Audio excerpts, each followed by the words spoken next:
পাকের পরিকল্পনা দেখুন, যে নবী মুহাম্মদ সাল্লাল্লাহু আলাইহি ওয়াসাল্লামকে মক্কা থেকে তাড়িয়ে দিচ্ছে মানুষ, আল্লাহ রাব্বুল আলামিন সেই মক্কা নবীর পায়ের সামনে এনে দিলেন সুবহানাল্লাহ, মাত্র 8 বছরের ব্যবধানে।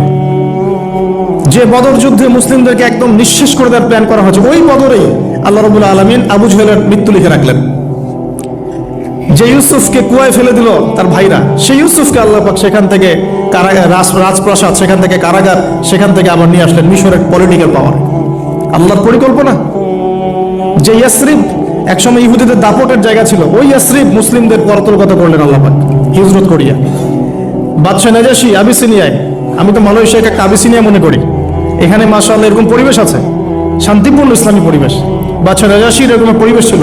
বাদশাহ নাজাশী কিন্তু মুসলিম ছিল না, সে খ্রিস্টান ছিল। তারপরেও নবীজি বলতেন বাদশাহ নাজাশীর রাজ্যে কেউ জুলুমের শিকার হয় না, সুবহানাল্লাহ, যদিও সে মুসলিম ছিল না। ওখানে ইসলাম নিয়ে গেলেন আল্লাহ পাক, ওখান থেকে পুরো আফ্রিকা ইসলাম ছড়িয়ে পড়লো, সুবহানাল্লাহ।